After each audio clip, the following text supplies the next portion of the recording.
Hi everyone. Thank you so much for tuning in to Thrive with Ina podcast.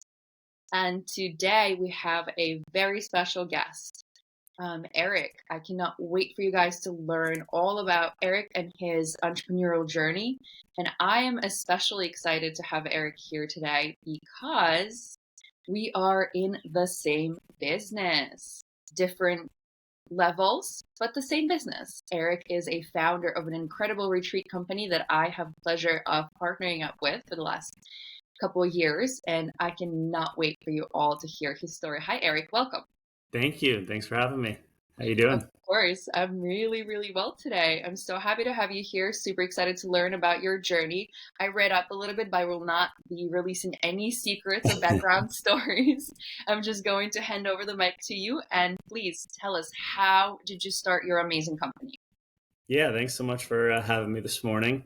And like you said, it's awesome to have us under the same umbrella. And what an amazing thing wellness is, where there's so many different types of wellness, different branches that come off of it. But I'm grateful for what wellness is and how it brought us together to meet, and obviously different backgrounds, but very similar backgrounds as well. So yeah, I'd love to tell you a little bit about the business, how I got into it. And interesting enough, I've been in the travel space my entire life, even dating back to when I was in college. I was a finance major. And while I was going to school to be a financial advisor, I had one of those quarter life crisis moments my last semester as I was interning. Had a job lined up, everything was kind of ready to go. And I'm sitting in the cubicle trying to get people to a lunch and learn and a dinner and learn for a financial seminar. And I thought to myself, this is not how I see my life going. And at 22 years old, I kind of told the person at the time, I said, thanks for the opportunity. I had a job lined up a couple months later, scheduled to graduate in December, and I quit. And it was one of those, felt really good. I was proud of myself. And then couple hours pass and you're in full panic mode thinking, what am I going to do a couple months from now?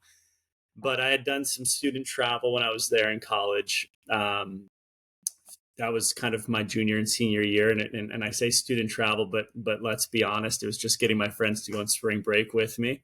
But from a All about resume marketing. perspective, what's that? It's all about marketing. Yeah, it's all about how you can fluff up the resume, right? And so, Yeah. from a marketing perspective, it sounded really good on a resume, and right time, right place got me in the door with a tour company that I spent 10 years working for.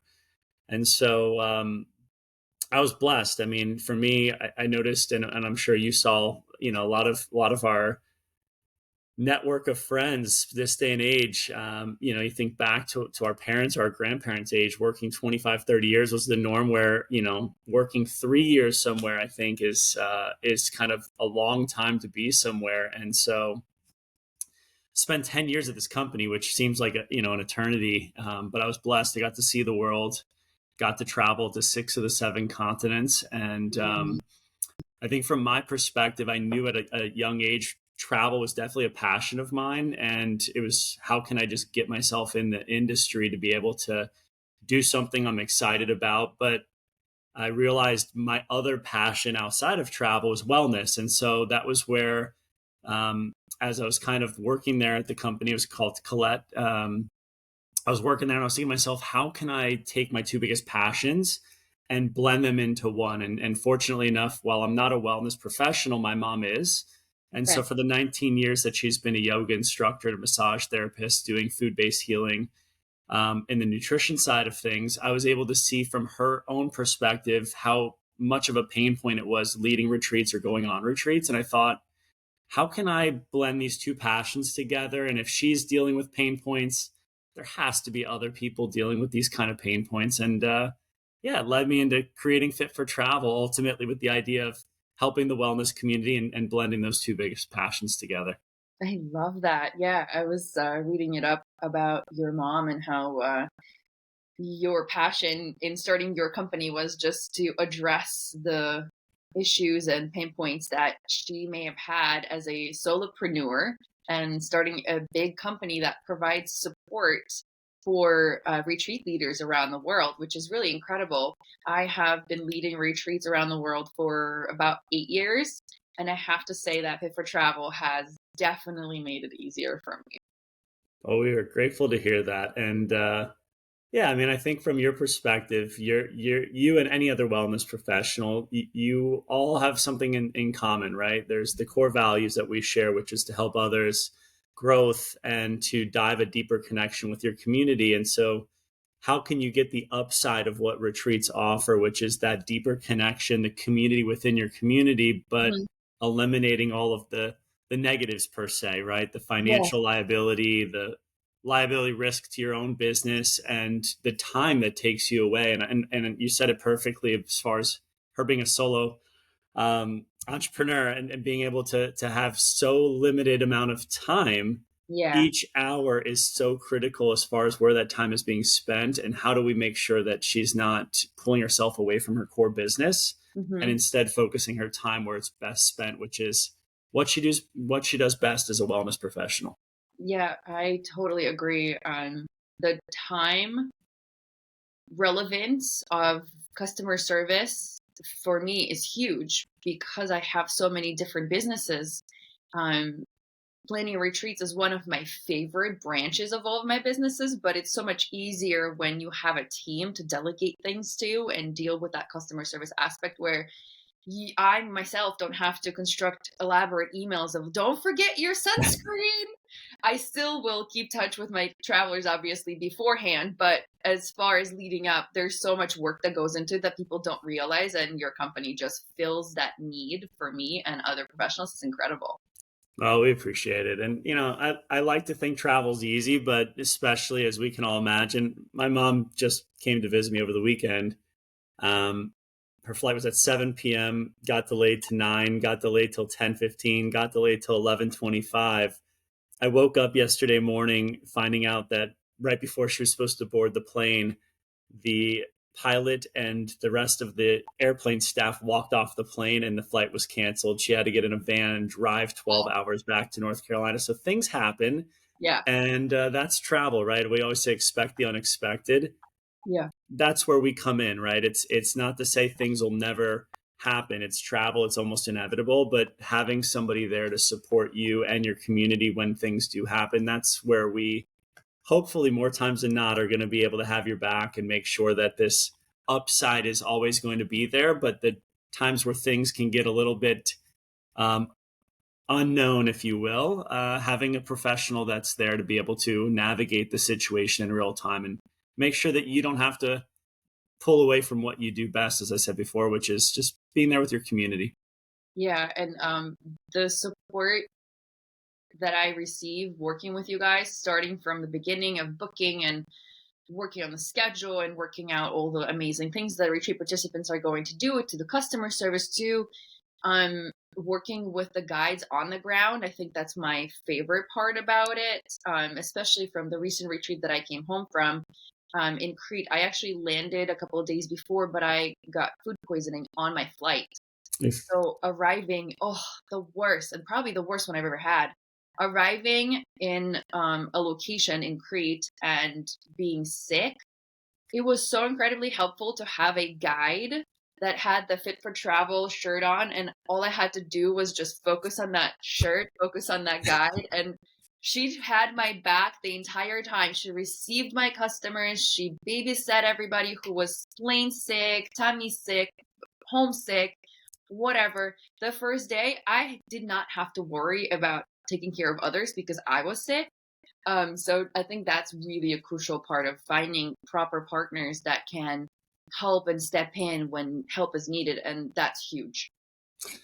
Yeah, I mean it's amazing how many times I'll talk to a wellness professional and they say I co-host, and I say, well, what's the reasoning? Is there a reasoning out of curiosity? And sure, sometimes they want to have a larger group, and with co-hosting, they can pull different audiences. But it's interesting to hear how many times they say, I need somebody there to help me with the operations and logistics Hmm. because they're accustomed to handling so much on their own when they do this separately. And I always like to kind of explain our tour guides, if you will, as their part-time friend, part-time concierge, part-time operations, and part-time logistics. But Hmm. it's almost like having that co-host without the need of pulling anything away from your own part of your own retreat business because they're there on the ground speaking the native language. And yeah, I think just helping you navigate everything, knowing that they have your back, you're still kind of guiding everything, but they're there as a co-pilot. And it makes all the difference, right? I always say the guide really makes or breaks the trip. I think so. I could not agree more, especially I've done a few of these and I've had a few guides and they were all were incredibly amazing, but this one in Crete, I will not stop talking about it because she made it so special. We had such a special connection that my fiance and I are now planning a wedding, most likely in Crete, and she's going to be part of the planning group because she was so special. We just bonded so much, and she just became a part of the family, and now she's going to be a part of my wedding. Like, that is just what the success story should be. Well, I love to hear it. And with that being said, there's a little bit of an elephant in the room in the sense that you're using the word that probably wasn't as normal to say before, which was the word fiance. And Yes. what an amazing thing to hear and learn just recently that you got engaged during your trip there to Greece. It's funny, when a couple of years ago I had a client of ours, her name's Natalie. She went to Greece, ironically enough, and I was watching her stories, and she was traveling, and when they were in Santorini, they had such a deep connection with their community, and they started in Crete, ended in Santorini. At the end of the trip, they were so close to one another that it's kind of like almost an IG live where they were taking these stories. She had so many stories, I felt like I was there. Uh-huh. She says, let's go get a matching tattoo. And half the group went and got matching tattoos in Santorini. And I thought, wow, they're never going to forget this retreat. How cool is that we indirectly were a part of that experience? But hearing you today, finding out that you also will have a core memory that certainly will not be forgotten. And of course, not directly, but the fact that we played an indirect part in that, what a special and memorable part for Yeah. us and what we do. Yeah. Pretty directly though, because you pick the guide, and she's amazing. And she now calls me the daughter that I never had because she didn't have children in her life, and we bonded so well that she just took care of me like I was her child, and it was really nice, really, really That's supportive. great. But I can talk for hours about the current retreat. Let's pivot back to your All business. right. All right. So, how did you come up with the structure of the business? A lot of wellness professionals are solopreneurs or co host with someone else, but your company is different. It provides support on many levels. So, how did you come up with the structure? Yeah, great question. I think from my perspective, working at Colette, being the oldest tour operator in the world, also the largest affinity group travel company in the world, I had a lot of experience understanding different types of affinities. And while it was a totally different target audience, focused more on the senior adult community, the concept's similar, right? And when you look at affinities, whether it's an alumni from your university traveling, or it's your yoga studio or a Pilates studio or fitness studio, they're affinity group of people that are all well like-minded individuals wanting to share a common experience with other people that have something that they're connected to. So if you and I went to the same school, there's that similarity when it comes to we attended a specific university. In this instance, it's people that they're sharing a common interest in the fact that they're wellness professionals. And so that was kind of my step one in understanding what is affinity group travel and what does that look like? What are people's needs and wants as it relates to the type of experience they're looking to curate? And I think from what Fit for Travel does, it's a great point that you brought up, Ina. We kind of break ourselves into three different buckets. I always say we're a website development and payment integration and digital marketing company. We're a traditional travel agency having all of our accredited IATA number and the seller of travel licenses to make sure we have you protected from the liability insurance and everything like that. And then lastly, we're also a wholesale tour company. And so from our perspective, being able to take the relationships that we have from years and years and years of experience to where we are able to pass along wholesale rates allows you to get all of the upside of the travel agency services that we provide, the website development, the payment integration, the digital marketing. Our objective is to make your life as seamless as possible and your community to have that elevated, enhanced customer journey. But if we're able to do that at the same or a lower rate than you could do on your own, that's where everyone's going to benefit. Your students get a better enhanced experience at a lower price point. you're saving the time, eliminating the risk. And then from our perspective, like anything, the more we're doing, the more it helps us renegotiate each year to help kind of be an advocate, if you will, for the wellness community as it relates to those offering retreats. Hmm. Um, I think when you simplify what we do, at the end of the day, we want to make it as seamless as possible, right? And so, how can we take all of the pain points? Maybe it's the negotiating and it's the contracting and it's the collecting money. Maybe it's the website development. Maybe it's the marketing assets, and creating assets might be your biggest pain point. And I think in this instance, most wellness professionals, maybe one part of that they may thrive in, but many parts they say, this is not my forte. And so just trying to understand what are the pain points that you as a wellness professional might face if you were to lead a retreat. And the last thing we want is somebody who has never done a retreat say, this is so cumbersome, this is so complex, I don't even want to begin the process.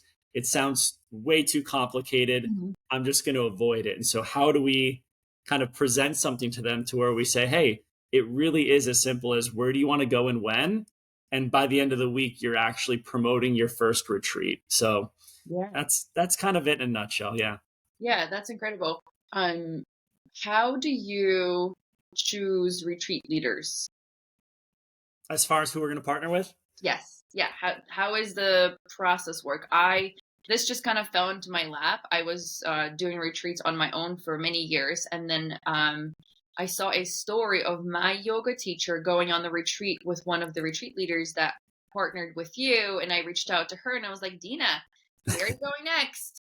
I would like to partner up with you. And she goes, actually, I partner up with a real cool company. Do you want to try?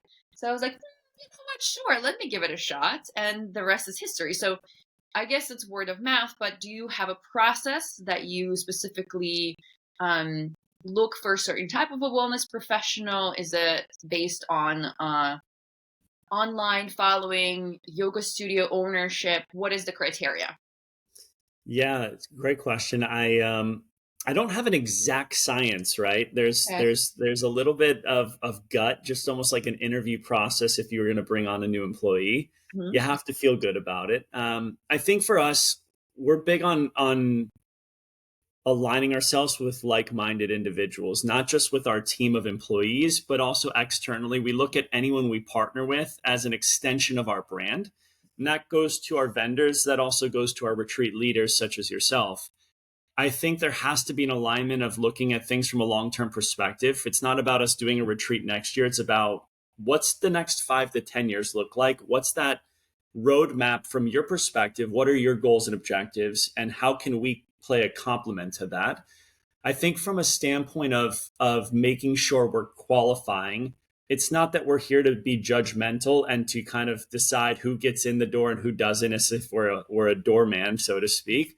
But there has to be some level of qualifications to make sure that we're setting ourselves up where more times than not, you're going to be successful.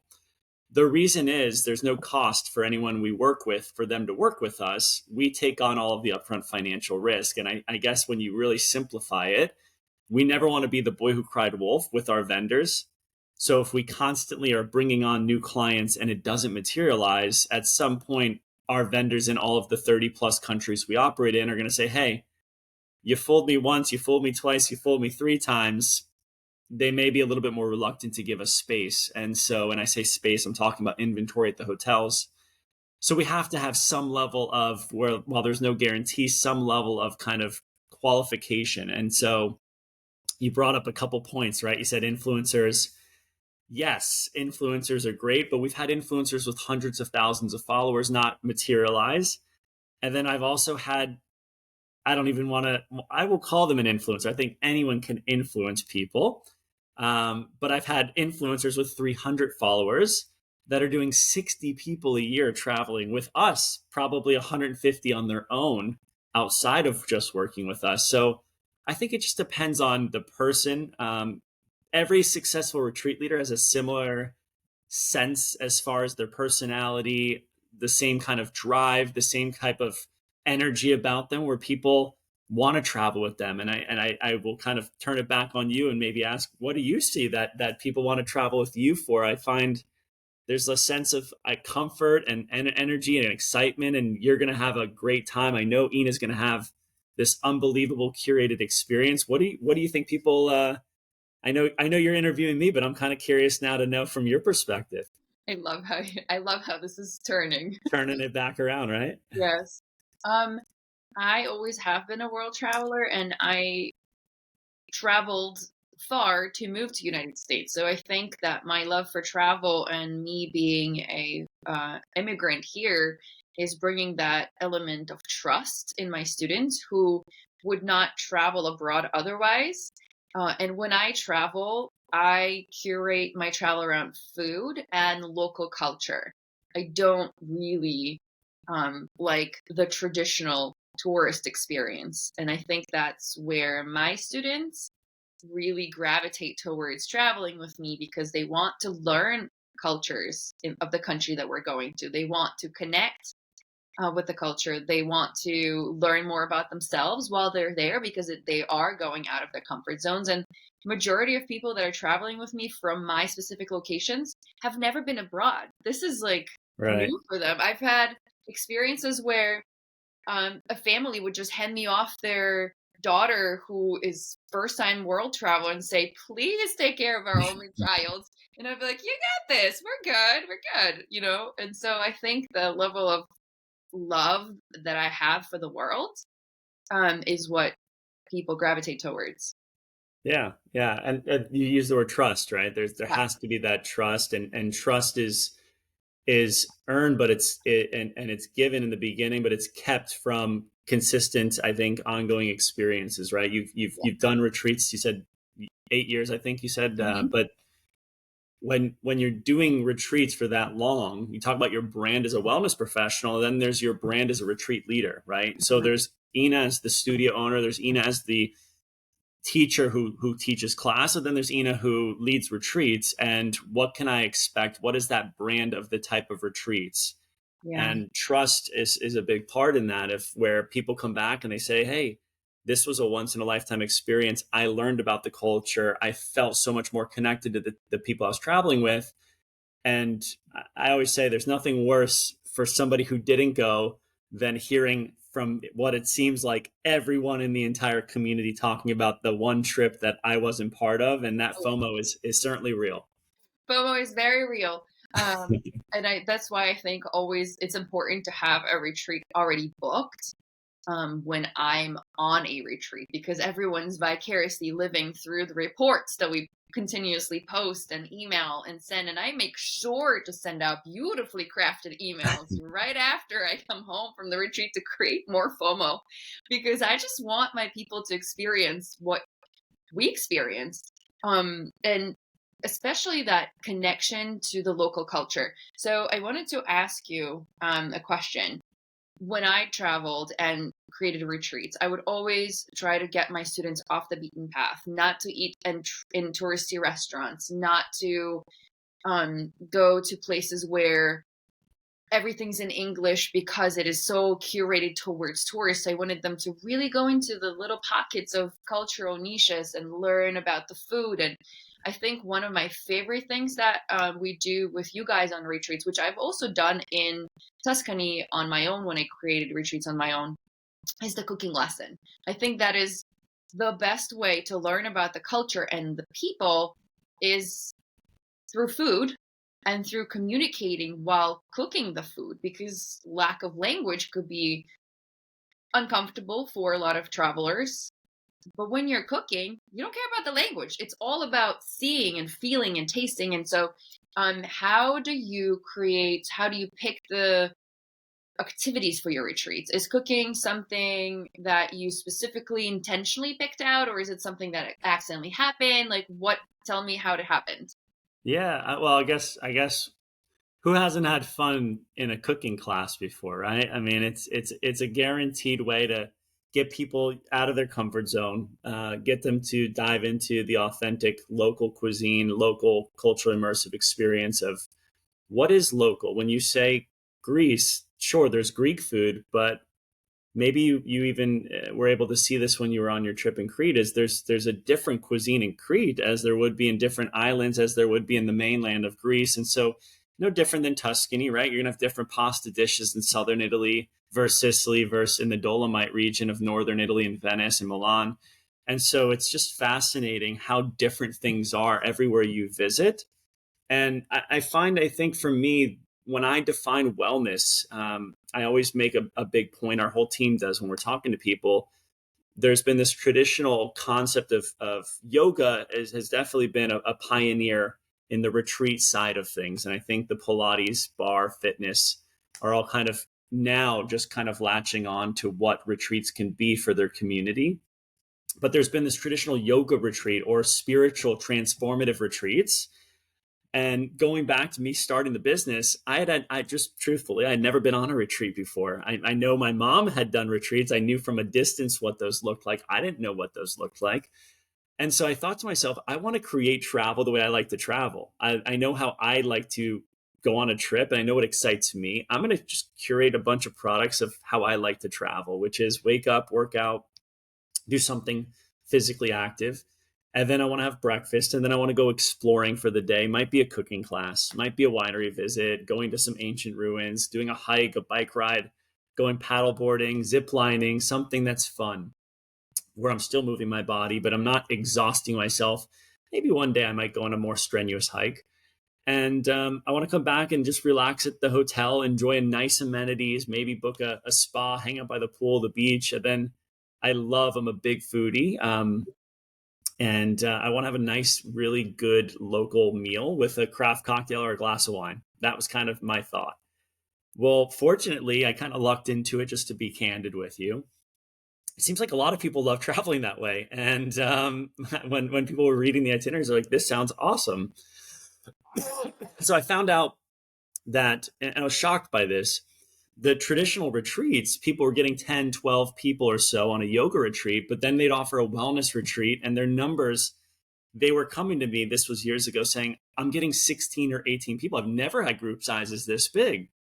And I found out that it's because the Eriks of the world are a lot of them where they may be a little bit overwhelmed by a traditional yoga retreat, but a wellness retreat where they're doing more experiential, culturally immersive experiences. And it's more about the community than it is about the practice. Sure, it's there, but it's a complementary piece rather than the cake itself is more about the experience. Mm-hmm. And so I think kind of tying this back to your question of why the cooking class, I think wellness to me can be defined as so many different things. It could be hiking, it could be bike riding, it could be a cooking class, but wellness is ultimately about your well-being. That Mm-hmm. could be physical, mental, spiritual, emotional. And I think for me, it's about having a deeper connection, right? Even a cooking class might not be a physical well-being, but it could be more a little bit about your spiritual or emotional and being able to kind of be in tune with who you are, your smells, your tastes, being present. You can't cook well if you're not being very fully present in what you're making. So I think all of it kind of ties together. And ultimately, it's the laughs, it's the trying to communicate with a native language that you may not necessarily know. And then looking back, laughing. I mean, I still remember making risotto balls in Sicily. This is 10 years ago. I remember it was like yesterday. And that's what we're hopefully curating, is for you and your community to have experiences that 10, 20, 30 years from now, you'll still look back and laugh on. Oh, 100%. When you mentioned how different food is in Crete from Greek mainland, arriving from Athens to Crete, my mind was blown. I never thought it was different. And I'm a world traveler. I considered myself a world traveler up until that moment. I was like, what do you mean the food is different? It was just amazing. And due to different commitments with one of the partners, we had to reschedule our cooking class for the very first day, which at the end, after asking the students what they thought about the switch in schedule, they all loved, because that was the best bonding experience. And I think going forward, I want cooking classes to be on the first day in every retreat. Yeah, it's also, it's not too, you're kind of jet lagged, so it's not as physically exhausting. But Yeah. yeah, it is a great. I mean, there's a lot of things you can do that'll drive community connection, but a cooking class where everyone's kind of around the table or has their own cooking station, it really is a great way to set the tone. It really is. So pivoting to different locations, you have a really big itinerary, which was a pretty big struggle for me to choose the next location from. And I had a few places in mind that I was going between, but next year we've decided to settle on Croatia. And by settle, I mean, okay, fine, we'll do Croatia. I've never been myself, so this is also another amazing um, feature of your companies that I myself do not have to take a discovery trip first and find all the things I want to show to my participants. I already have the itinerary to choose from. So how does that work? How do you curate your itineraries? And I know you mentioned that you've been in travel space for a long time, and that I'm sure comes into play, but your travel packages are very finely curated. So how is that process? Yeah, no.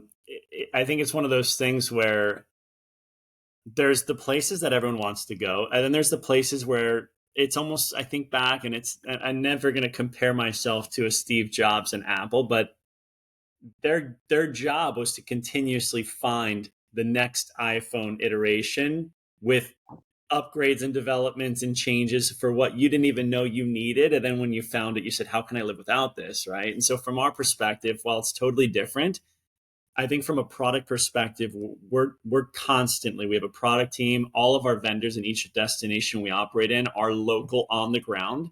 So while we are here, it's not just us calling people, it's us having people that are there seeing it firsthand before we're curating these.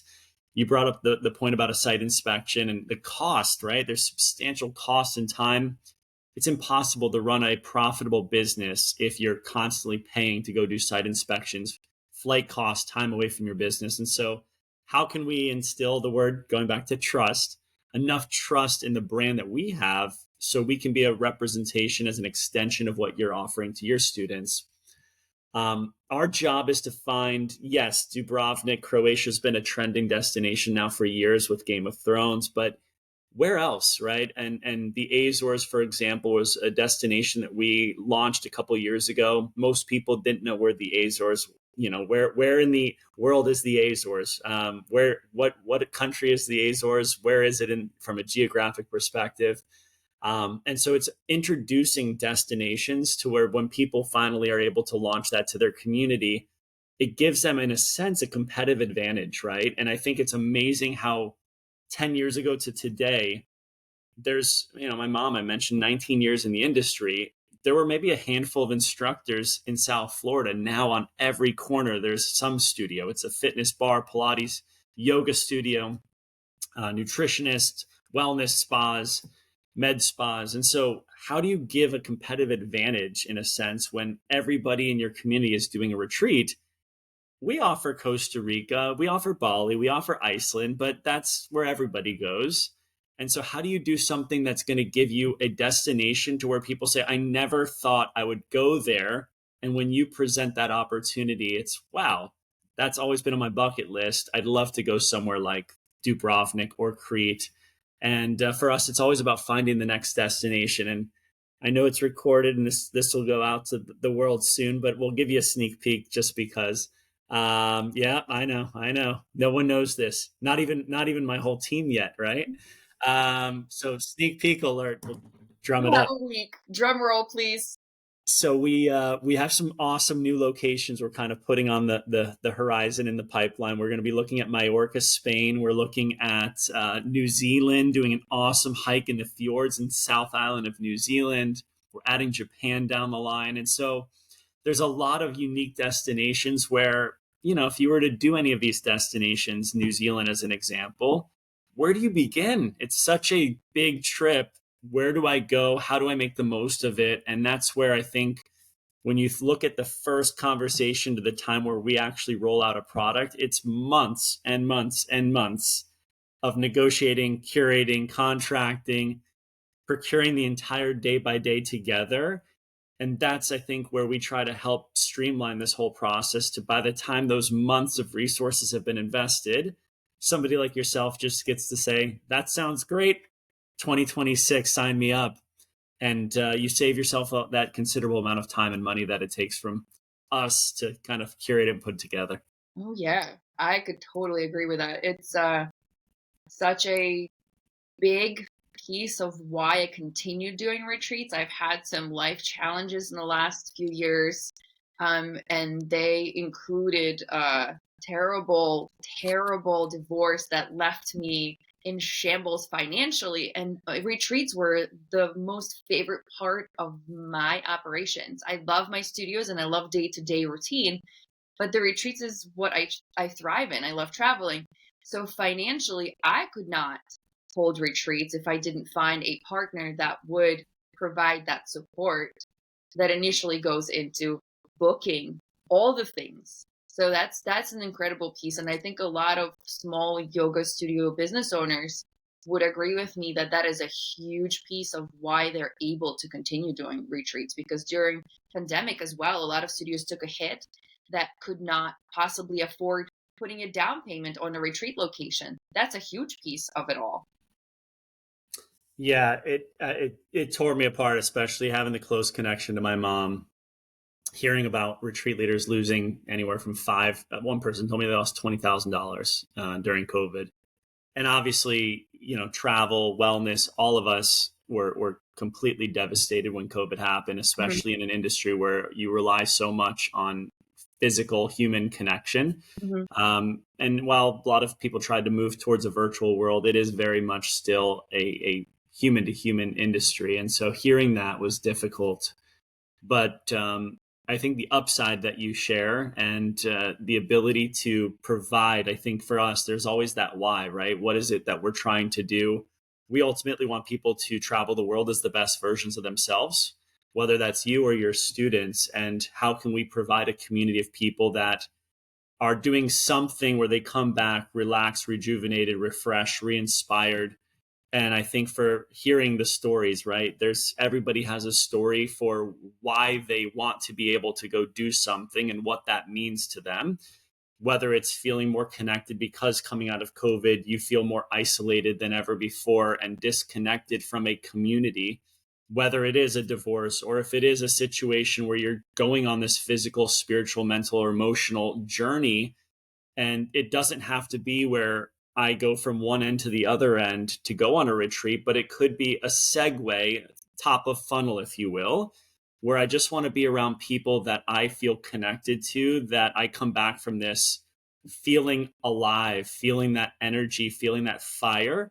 And I loved my time at Colette, don't get me wrong. The senior adult community was a great thing for me. My grandparents helped raise me, so I loved giving the elderly population something to look forward to, which is statistically proven to prolong life. But I'd be lying if I said Colette gave me more fulfillment than what I'm doing today, knowing that I feel as if everyone who goes on these retreats, seeing the smiles, the laughs, hearing about people, you said it yourself, that have never traveled outside the country, never thought they would be able to travel outside the country, never have felt the courage or the strength or anything that allowed them to feel confident enough to make that first step.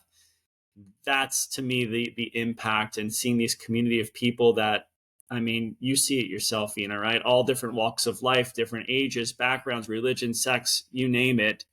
Getting to see people from all walks of life come together and form these tight relationships, it's just special. And knowing we play an indirect part in that to help you is it means the world. Yeah, and we really, really appreciate that. Erik, I have another question. You keep mentioning the pain points that you are addressing and solving for entrepreneurs like myself and coming from your mom's experience. But as a bigger company, I bet you pain points of yours are way bigger. So if there is a pinpoint that is probably the biggest challenge in your operations, what would that be?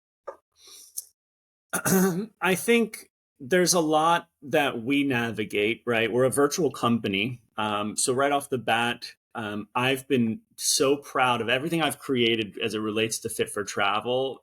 Actually, the most proud I am is the fact that I have this team of people that are so bought into what we're doing. And if you were talking to any of them and it was me being pulled out, they would also feel pretty similar as far as their why, their goals, their mission statements. And I think it all ties to, we're all kind of doing something from the same message, and having a team full of people all over to be able to feel connected to what we're doing is spectacular. But there's always inherent challenges in running a virtual team. I think the biggest challenge we face is as we scale. Somebody once told me, his name was Ryan, said you have to nail it before you scale it. And what COVID did for us was it allowed us to take a step back. People thought it was so detrimental to our business. It was actually perfect. It allowed us to really focus on the foundation of what we were doing. So when the light at the end of the tunnel was there and people started traveling again, we were able to open the floodgates and just kind of go full steam ahead. But while we've grown and we've had tremendous success story over the last couple of years since coming out of COVID, as you continue to grow, you continue to bring on more people. And just like any company, there's growing pains. Mm-hmm. We're obsessive. Use the word growth, right? Core values with who we want to partner with, helping others, wellness, growth. We are obsessive about growth. And tomorrow, ironically enough, we have 3 hours in the morning carved out because most people aren't working before the 4th of July. And our team is just talking about all of the trips that we've had over the last 8 weeks, debriefing. We have a running list of pain points that expands to 150 items right now. It's not my pain points. It's everybody's kind of just putting their thoughts down, not a bitch fest, but more of a, here is a pain point. Let's talk about this and let's continue to evolve and innovate. And while it's not a pain point that we're dealing with, it's something that's an ever-going list of things for us constantly striving to be better. And while we're doing a great job, we're never satisfied fully. We always have room for improvement, because the better we are to you, the better we are to you, the better you are to your community, kind of thing. And I think that's the biggest thing, is just constantly trying to take a step back and celebrate the success we're having, but not losing sight of what the future looks like. Yeah, that's amazing. Running a company that you're so passionate about and finding teams of people that are just as passionate about the same thing is pretty hard. From staffing perspective, finding yoga instructors is hard enough, but we are in person and in one place, and we're creating a community. But like you mentioned, virtual communities are way harder to create. You have to continuously fire people's love and beliefs for what you're doing, and that your message is what they also believe in. So, yeah, I applaud your company structure, and it's very visible. Every partner that I've worked with, especially Ella, whom I've worked with for the last few years very, very closely, she is incredible, and the support that I always get from her is, yeah, it's pretty important. Oh, we appreciate that. I mean, at the end of the day, if you love what you do, I don't think accountability is created equal. I don't think work ethic is created equal, but I can tell you this: if you love what you do, and I go into any interview when I'm bringing somebody on, I talk about, I'm looking for 3 things: passion, purpose, and skill set. And if I can blend those 3 things and allow you to be the best version of who you are day in and day out, and from there, it's our job to give you the tools to have success, to empower you, to push you, to allow you to fall and fall forward and get up and keep moving your feet. Yeah. And as long as we're doing all of those things, you're going to feel that you have a team of people that trust in you, believe in you, support you. Humans want to feel like they're helping. They want to feel that they're bringing value. They want to feel heard. They want to feel important. And so I find that as long as you're giving people the infrastructure with that foundation of, I'm bringing people in that are passionate, they understand what their purpose is and how it ties into our purpose, and I'm putting them in a seat on the bus that's going to allow them to flourish. If you put me in a technology role, forget about it, Ina. Yeah. Not my thing. But there's certain things that just really allow me to be the best version of who I can be. And I think once you're able to do that, and I don't look for experience in travel, I look for experience in people that when they hear about what we're doing, and it's not just somebody saying, oh, I love wellness and I love travel. And I say, who doesn't? but somebody who really gets what we're doing and wants to be a part of that journey, going from one place to where we're headed. They want to jump on the train. They want to be part of that experience. As long as they're given the tools and resources, I think people can work from anywhere. And it's amazing to see, you bring up Ella, right? And it's amazing to see her and her growth journey and what she's been able to do. But you can tell when you hear her voice, she loves what she's doing. And it shows. And I think when you love what you're doing, what an impact it has on the work and the impact you have on your work. Yeah, but also having the right leadership is very important, because no matter how much you love what you do, if you do not have the leadership to support that love and to give you the opportunity to grow and bring that love to your job, it's going to cause burnout. I teach a lot of teams about burnout, and one of the most important reasons that play a pivotal role in burnout is leadership or lack thereof. So it has a lot to say about you and your passion, and I love it. How does your mom watch your journey? I'm sure she's incredibly proud. Well, I'm an only child, and I'd be lying if I said my mom's not my number one fan. She's definitely proud of me. I love that. Um, How does she feel about the growth of your company? Like, do you guys have meetings? Do you have powwows? And you're like, Mom, I need your advice. Is she an advisor to your company, or she's just a fan? she's both. Yeah, no, she's definitely both. She's a great sounding board. She's always very cool, calm, and collective when I need to, whether it's venting or just kind of sharing some ideas and having her listen. Right. So often people here to give feedback, and sometimes she's just there as kind of just a wall that takes it in and Mhm. allows me to navigate on my own. um, but earlier this past month, since it's now officially July, but last month, exactly a month ago, she was actually on a retreat for the first time, and I think that was kind of a pivotal, um, awesome moment. I've been always trying to allow her to travel and see the world whenever I can, and she went with one of her colleagues down in South Florida who also works with us, and went on one of her retreats. And you can talk all day long about Fit for Travel, what we do and how it works. She said she had an aha moment when she was actually in Portugal and got to experience the destination firsthand. It was the Algarve itinerary that you know very well. Yeah, And so she was actually there in the destination, getting to see what we do and the complexities of all the moving parts. And I think that was kind of a pivotal time for her to really understand what it is that we do and how it all comes together, and not just the product itself and the touch points, but I think what we've been talking about the last couple of minutes, which is the community aspect, and what they were able to see, because they had a group of people that they all were from South Florida, but they didn't really know each other, and starting off as strangers and leaving as close friends, and what that amazing journey looks like and how connected you get with the people you travel with. that's pretty amazing. I love that. That itinerary was incredible, and I would have never gone to Portugal otherwise. Portugal's never been on my list, and it just happened.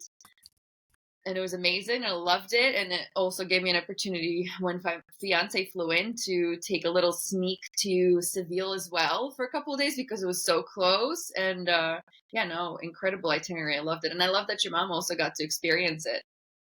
Yeah, I'm thinking about, maybe once a year trying to put her on something. And what's great is I work with wellness professionals all over the country, and for a while we didn't work with anyone in our own backyard. But now all of a sudden, lots of the instructors here in the Palm Beach area, where my mom's lives, where I grew up, uh, they're all working with us now, and so she has lots of avenues of who she can travel with it being colleagues of hers and people that she knows in the community. So she'll have a list of things to consider for next year. I love that. I love that on so many levels. Well, Erik, this has been an incredible interview. Learned so much about you and your company and how you got started. Is there something that you would like to share about what is your favorite part about all of the things that we talked about today? What is the absolute favorite thing? Well, besides travel and having your mom being really, really proud of you, What is your absolute favorite part about what you're doing now? I think for me, it's a chance to impact people's lives and to be able to work every day. It's not work. I mean, anytime I'm not eating or working out or spending time with my family and friends, I'm working, and it's because it's not work. It's something that I just enjoy. It's a hobby that I happen to do for a living.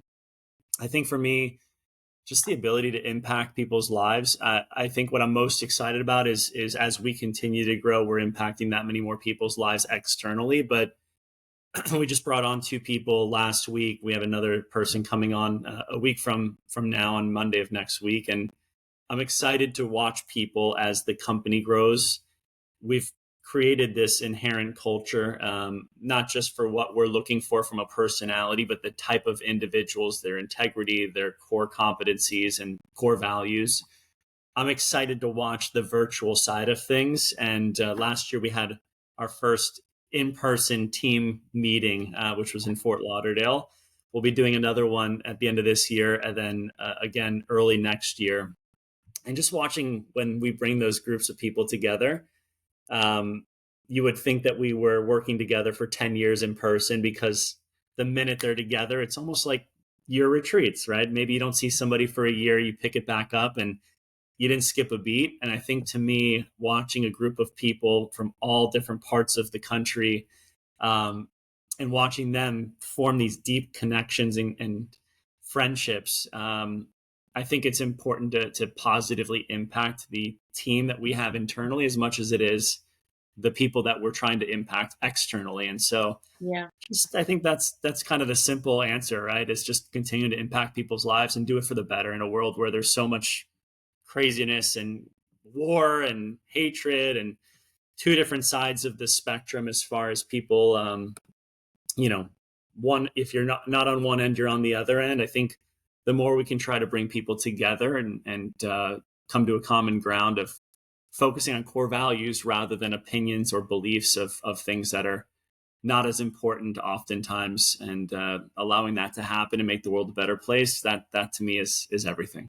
I love that. That really speaks volumes, and it shows through every layer of your company. As far as I've been working with you, I absolutely love Fit for Travel and looking forward to more retreats. And like I said, we're hosting a retreat in Croatia in May, and we already have either 4 or 5 participants, which is pretty amazing because it is literally a year ahead. So I am super excited. You are exactly everything we hope for when it comes to working with wellness professionals. I'm not even kidding you, Ina. I used your story highlights yesterday. Someone was asking about Crete. I said, go look at Ina's story. Oh, Um, and you did such a great job talking about the trip while your one trip was finishing. And we're so grateful to obviously have you as a partner as well. thank you. Thank you. It's been, I mean, I love retreats. I will not stop talking about it, but it's been very, very, very, very helpful to work with Fit for Travel. And I'm really looking forward to future partnerships. And thank you so much for sharing the little um, drum roll tips of what the new locations are going to be. Mallorca's been on the list with my fiance and I as well. And we're definitely going to look into that itinerary. And I'm looking forward to Japan and all the other things. Yeah, we'll have to continue the conversation another time, but Absolutely. lots on the radar. Absolutely. And I am looking forward to having you back, like I mentioned before we got on to the recording. For the next time, we're going to pick a topic that is important and interesting to you. And we're going to dive deep into that topic. We're going to talk about the little tiny details and all kinds of things today. Today's interview was just to cover who is Erik, how did he get started in his business, and what makes him excited about what he does. And I'm so grateful to have learned so much about you and your company. Thank you so much. Thank you, Ina. We appreciate you as well. Thank you. Until we speak again. Awesome. See ya. Bye.